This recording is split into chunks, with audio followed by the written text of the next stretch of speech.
ذہن میں کہیں دور ایک آخری سوچ ابھری کہ وہ بری طرح پھنس چکی ہے۔ اس کے بعد خولا کو کوئی ہوش نہ رہا۔ بے پناہ خود اعتمادی اور تجسس کے ہاتھوں وہ بابا کے دیے ہوئے 3 اسباق بھول گئی تھی۔ کبھی دشمن کو کمزور مت سمجھنا، چوٹ کھائے دشمن سے حد درجہ محتاط رہو، کیونکہ وہ زخمی شیر کی طرح ہوتا ہے۔ جنگ میں پہلی فتح پر خوش گمانی اور حد سے زیادہ خود اعتمادی سے بچو۔ دشمن پر فتح پانی ہو تو دشمن کی جگہ پر خود کو رکھ کر سوچو کہ اگر تم ہوتے تو تم خود کے خلاف کیا کرتے۔ حیدر کو ماسٹر کا لیکچر سنتے ہوئے آدھا گھنٹہ ہو چکا تھا۔ اسے انسان نما پنچنگ بیگ پر ہٹنگ کرتے 15 منٹ ہو گئے تھے، لیکن ان 15 منٹوں میں حیدر پسینے میں شرابور ہو چکا تھا۔ فائٹ میں یہ نہیں دیکھا جاتا کہ آپ کس قدر طاقتور ہیں، بلکہ یہ دیکھا جاتا ہے کہ آپ نے کتنی کم طاقت میں دشمن کو زیر کر لیا ہے۔ وہی اصل مارشل آرٹس ہوتا ہے جو کم سے کم وار میں زیادہ سے زیادہ نقصان پہنچا سکے۔ ماسٹر کا لیکچر ساتھ ساتھ جاری تھا۔ ماسٹر ایک پوسٹر کے پاس رکے جس پر انسانی جسم کا ڈھانچہ اور لیبل رگوں کو دکھایا گیا تھا۔ یہ گردن کا ایک حصہ ہے جسے لیرینکس کہا جاتا ہے۔ یہاں اگر ایک درمیانی شدت کا وار کیا جائے تو اس سے 3 نتائج ملتے ہیں۔ نمبر 1، شکار کو سانس لینے میں بہت مشکل ہو جاتی ہے۔ نمبر 2، شکار کو بولنے میں انتہائی دقت کا سامنا کرنا پڑتا ہے۔ نمبر 3، شکار کے لیے کھانے پینے کے عمل میں نگلنا مشکل ہو جاتا ہے۔ اگر وار کی شدت میں اضافہ کیا جائے تو شکار ہمیشہ کے لیے بولنے سے محروم ہو جائے گا، کیونکہ اس سے اس کا وائس باکس بریک ہو جائے گا۔ اگر بولنے کے قابل رہا بھی تو ایسا ایک پیچیدہ آپریشن کے بعد ہی ممکن ہے۔ ماسٹر لیبل ڈایاگرام سے حیدر کو سمجھا رہا تھا اور حیدر بھی بڑی دلچسپی سے یہ پوائنٹس ذہن نشین کر رہا تھا۔ اگر آپ انتہائی کمزور ہیں، جیسے تم ابھی بچے ہو یا کوئی کمزور ناتواں لڑکی ہو، اور وہ ایسے حالات میں پھنس جائے جہاں ان کی جان یا عزت کو خطرہ پیش آ جائے تو اسے کیا کرنا چاہیے؟ ماسٹر نے حیدر سے سوال کرتے ہوئے کہا۔ لڑنا چاہیے پوری بہادری سے، حیدر نے جوش سے جواب دیا۔ غلط، ماسٹر نے اطمینان سے جواب دیا۔ اسے خود کو بچانا چاہیے پوری ذہانت سے، ماسٹر نے درست جواب دیتے ہوئے کہا۔ اصل مسئلہ یہ ہے کہ جب ایسے حالات آتے ہیں تو اکثر گھبراہٹ، خوف اور سراسیمگی کے عالم میں ہم عقل کا استعمال بھول جاتے ہیں۔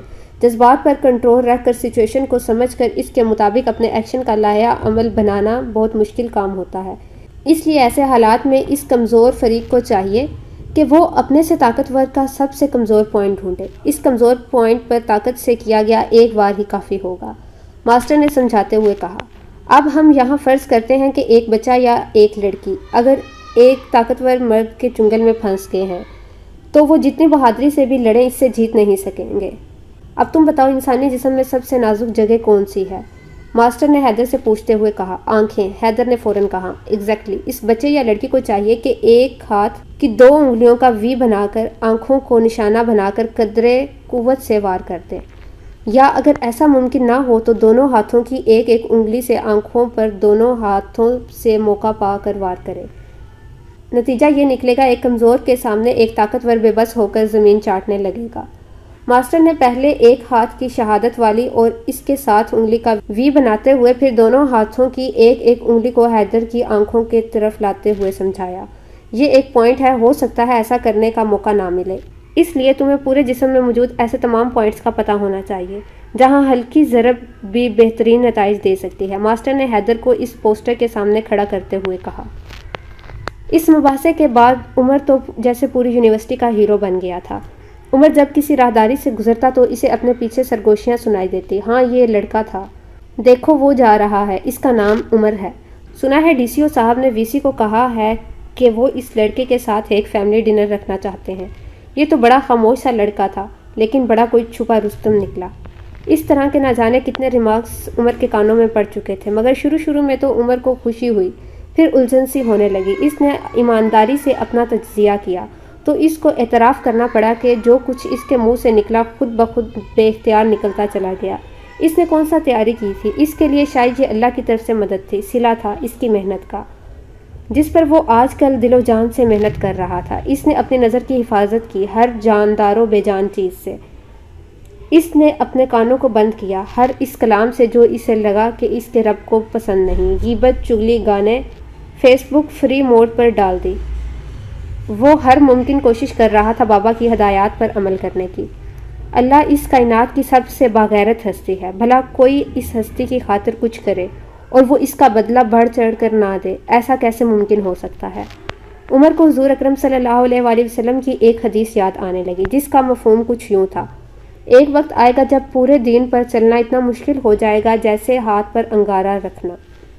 یہ دور وہی تو ہے، مگر جو اس دور میں نفس کا انگارہ ہاتھ پر رکھے تو اللہ تو وہ ہے جس نے پہلوں کو نوازا، اب عمر کو نواز رہا تھا۔ بس یہی ایک صلہ نہیں تھا۔ زندگی میں پہلی بار عمر نے ایمان کی حلاوت کا مزہ چکھا۔ وہ نماز پڑھ رہا تھا، مگر کیا مزہ تھا نماز میں۔ اس نے سجدہ میں سر رکھا، 3 بار پڑھا سبحان ربی الاعلیٰ، مگر اسے مزہ آیا۔ اس نے 7 بار پڑھا، مگر دل یہ کیسا سکون تھا جس کا ذائقہ آج عمر چکھ رہا تھا۔ وہ پڑھتا جا رہا تھا، جتنا پڑھتا جا رہا تھا اتنا مزہ آ رہا تھا۔ اسے محسوس ہو رہا تھا جیسے اس کے چاروں طرف نور ہے، اس نور میں اللہ کا عرش سامنے ہے۔ اس کے جسم میں سرور بھری کپکپاہٹ کی لہر دوڑ گئی۔ اسے لگا جیسے وہ اللہ کو دیکھ رہا ہے۔ کیسا سکون تھا یہ! عمر کی آنکھوں میں محبت بھری نمی اتر آئی، لیکن اس کے لب تھوڑا سا مسکرائے۔ 2 رکعت نماز پڑھ کر وہ فارغ ہوا تو وہ وہیں بیٹھا بیٹھا کھو سا گیا اس کیفیت میں جو نماز میں تھی۔ اس نے زندگی بھر ایسی نماز نہیں پڑھی تھی۔ وہ حیران تھا اور خوش بھی۔ پہلی بار حلاوت محسوس ہوئی تھی۔ پہلی بار اسے محسوس ہوا وہ اللہ کے قریب ہو گیا ہے۔ اللہ کے قریب جو ہوا، اللہ نے مخلوق کو حکم دیا، یہ میری قربت چاہتا ہے، تم اس کی قربت چاہو۔ مباحثہ تو بہانہ تھا۔ وہ وہی عمر تھا جسے کوئی نہ جانتا تھا۔ وہ اب بھی وہی عمر ہے جس کے ساتھ اب DCO تک بیٹھنا چاہتا ہے۔ یہ سارے کھیل تو اللہ کے تھے، اپنے بندے کی عزت بندوں کے دلوں میں جو ڈالنا تھی، مگر سبب آئزہ بنی، سبب کلیم بنا، سبب یونیورسٹی کی انتظامیہ بنی، سبب DCO بنا، سبب مباحثہ بنا۔ ان سب کو عمر نہیں جانتا تھا، مگر پلان اللہ کا تھا۔ بے شک جب وہ چاہتا ہے ایسے جگہ سے راستہ نکالتا ہے جس کا وہم و گمان بھی نہیں کر سکتا۔ عمر نے وقت دیکھا تو حیران رہ گیا۔ اس کو پورے 32 منٹ لگے تھے 2 رکعت پڑھنے میں، مگر عمر کو وقت کا پتہ ہی نہ چلا۔ وہ سمجھ گیا تھا حلاوت کا ذکر کرتے ہوئے بابا پر رکعت کیوں طاری ہوئی تھی، کیونکہ حلاوت ایمان کو لفظوں میں بیان نہیں کیا جا سکتا، سمجھایا نہیں جا سکتا، اسے تو بس کما کر محسوس کیا جا سکتا ہے۔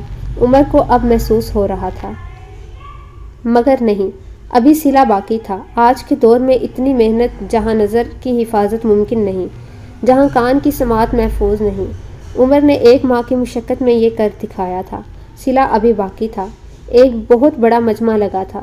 مجمع کے درمیان میں ایک اونچا سا سٹیج تھا جس تک پہنچنے کے لیے کوئی سیڑھی نہیں تھی۔ سب کی نظریں اور ہاتھ آسمان کی طرف اٹھے ہوئے تھے۔ ہر کوئی ہاتھ اوپر کیے سٹیج تک پہنچنے کی کوشش میں تھا۔ عمر بھی اس مجمع میں کھڑا تھا۔ سب کی نظریں اس سٹیج پر کھڑی نورانی شخصیت پر تھی۔ عمر بھی سر اٹھائے اس سٹیج کی طرف دیکھنے لگا۔ اچانک اس ہستی کا ہاتھ عمر کو ایک پل کے لیے اپنی طرف تھوڑا سا بڑھتا نظر آیا، اور دوسرے ہی لمحے پلک جھپکنے سے بھی کم لمحے میں عمر نے خود کو سٹیج پر پایا۔ عمر نے نیچے دیکھا تو تا حد نگاہ لوگ ہی لوگ نظر آ رہے تھے جو اسی کوشش میں تھے کہ انہیں بھی سٹیج پر آنے کا موقع مل جائے۔ عمر نے سامنے کھڑی نورانی شخصیت کو دیکھا، انہوں نے پیچھے جانے کا اشارہ کیا۔ عمر پیچھے چلا تو دیکھا سٹیج پر ایک راستہ تھا جو نہ جانے کہاں جا رہا تھا۔ اس راستے کے سرے پر ایک اور نورانی چہرے والا شخص کھڑا تھا۔ اس شخص نے عمر کو اس راستے پر چلنے کا اشارہ کیا تو عمر اس راستے پر ہو لیا۔ اچانک عمر کی آنکھ کھلی تو اس نے خود کو بستر پر پایا۔ ایک لمحے کے لیے تو وہ جیسے سکتے میں آ گیا ہو اور خواب کے بارے میں سوچنے لگا، پھر ہڑبڑا کر اٹھا۔ تہجد کا وقت تھا۔ اس نے جلدی سے وضو کیا اور بجائے نماز پڑھتا سیدھا سجدے میں جا گرا۔ وہ بلک بلک کر تڑپ تڑپ کر رونے لگا، آنکھوں سے پانی بہنے لگا۔ اس کو حضور کریم صلی اللہ علیہ وآلہ وسلم کی زیارت نصیب ہوئی تھی، اور راستے کے سرے پر کھڑے شخص حضرت بلال حبشی تھے۔ یا اللہ، میں تو اتنا گناہ گار تھا، تو نے مجھے یہ سعادت بخشی۔ کہاں وہ عام سا بندہ، کہاں اتنی بڑی سعادت۔ جتنا وہ یہ سوچتا اتنا اس کا رونا بڑھتا جا رہا تھا۔ روتے روتے اس کی ہچکی بند گئی، شدت جذبات سے اس کی زبان خاموش ہو گئی۔ اس کے پاس الفاظ ختم ہو چکے تھے، مگر اس کے آنسو اور اس کے جسم کا رواں رواں کانپ رہا تھا۔ اسے لگا سجدے میں کافی نہیں۔ وہ اوندا لیٹ گیا اور دونوں ہاتھ جوڑ کر سر آگے بڑھا کر اپنا منہ زمین پر رکھ دیا۔ بے اختیار اس کی زبان سے واسطے نکلنے لگے۔ یا اللہ، تجھے تیری عظیم رحمت کا واسطہ، یا اللہ تجھے تیری کبریائی کا واسطہ، یا اللہ تجھے تیرے حبیب صلی اللہ علیہ وآلہ وسلم کا واسطہ، یا اللہ مجھے نہیں پتہ میں کس چیز کا واسطہ دوں، مگر اتنا کہوں گا اے پروردگار، اے ارحم الراحمین، جو دولت مجھے دی ہے وہ کبھی مت چھیننا مجھ سے۔ یا اللہ بے شک ساری زندگی میری کوئی دعا قبول نہ کرنا، آج بس ایک دعا قبول کر لے، قیامت کے دن مجھے اپنے اور اپنے حبیب صلی اللہ علیہ وآلہ وسلم کے آگے شرمندہ مت ہونے دینا، مجھے اب خود سے دور مت کرنا۔ یا اللہ جانے انجانے میں مجھ سے کوئی گناہ ہو جائے تو معاف کر دینا، بس مجھ سے خود سے دور مت کرنا۔ شدت جذبات سے عمر کا گلا رند گیا، الفاظ نکلنا بند ہو گئے، مگر اس کا رو رو تڑپ کر یہی فریاد کرتا رہا، اور وہ ہاتھ باندھے اوندے منہ زمین پر لیٹا رہا۔ اس نے تو بس دنیاوی آنکھ بند کی تھی، دنیاوی کان بند کیے تھے، دنیاوی زبان کو تالا لگایا تھا، مگر اللہ نے اس کی روح کو یہ سب کچھ عطا کر دیا تھا۔ جو کام جتنا مشکل ہو اس کا صلہ بھی اتنا ہی عظیم ہوا کرتا ہے۔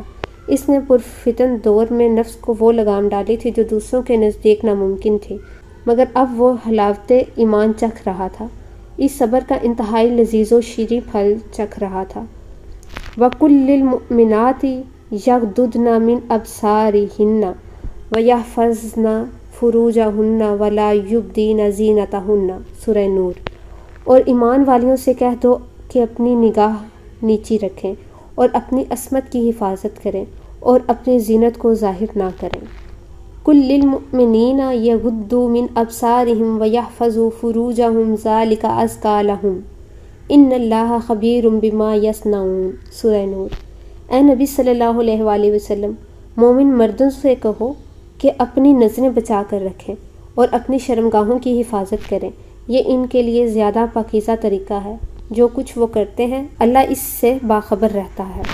یہ کیسے ہو سکتا ہے کوئی کائنات کے سب سے سخی اور سب سے غیرت والی ہستی رب العالمین کے لیے اپنے نفس کی قربانی دے اور وہ اس کا بدلہ نہ دے؟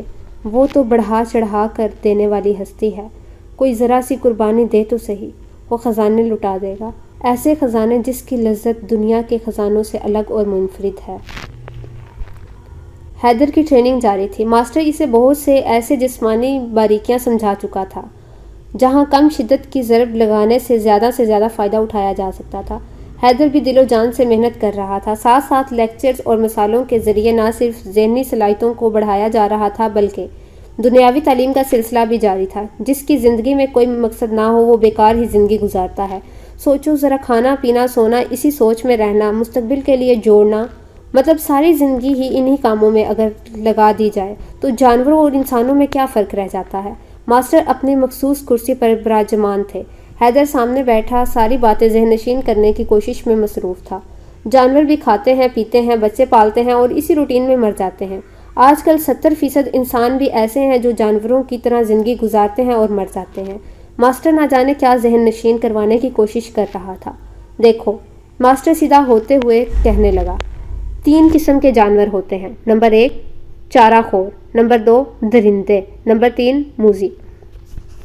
3 طرح کے ہی ایسے انسان ہوتے ہیں جو دکھتے تو انسان ہیں مگر اصل میں وہ یہی جانور ہوتے ہیں۔ جو 3 اقسام ابھی میں بتا چکا ہوں، ماسٹر نے سمجھاتے ہوئے کہا۔ مجھے نہیں سمجھ آئی، حیدر نے شرمندہ ہوتے ہوئے کہا۔ میں سمجھاتا ہوں۔ پہلی قسم کے جانوروں کو دیکھو، وہ چارہ اور اناج کھاتے ہیں، جس قسم کا بھی دے دیا جائے ان کو مطلب صرف اپنے پیٹ بھرنے سے ہوتا ہے۔ اس طرح کے کچھ انسان ہوتے ہیں جن کا مقصد صرف اپنا پیٹ بھرنا ہوتا ہے، چاہے حلال ہو یا حرام۔ وہ کہتے ہیں بس ملتا جائے، مال و دولت بڑھتی جائے، ان میں دوسروں کا احساس نہیں ہوتا۔ ان انسانوں اور چارہ خور جانوروں میں کوئی فرق نہیں ہوتا۔ اب آ جاؤ نمبر 2 درندے۔ یہ ایسے جانور ہوتے ہیں جو اپنا پیٹ بھرنے کی خاطر دوسروں کو مار دیتے ہیں۔ اسی طرح انسان نما جانور ہوتے ہیں جو اپنے فائدے کے لیے دوسروں کا حق مارتے ہیں۔ دوسروں کا نقصان ہوتا ہے ہو جائے مگر اپنا فائدہ ہو جائے۔ آج کل ایسے جانور نما انسانوں کی بہتات ہے۔ نمبر 3 موذی جانور۔ یہ وہ جانور ہیں جو اپنا فائدہ ہو یا نہ ہو دونوں صورتوں میں دوسرے کا نقصان کرتے ہیں، مثلا سانپ، بچھو وغیرہ، جو اوروں کو ڈستے ہیں، حالانکہ ڈسنے سے ان کا پیٹ نہیں بھرتا، لیکن وہ اپنی فطرت کے مطابق ایسا کرتے ہیں۔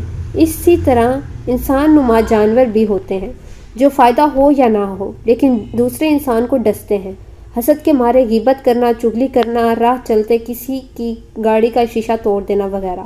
ماسٹر نے حیدر کو سمجھاتے ہوئے کہا، سب سے بہترین انسان وہ ہوتا ہے جس کی زندگی میں کوئی مقصد ہو، اور اس کا وہ مقصد انسان کے دنیا میں آنے کے مقصد سے مطابقت رکھتا ہو۔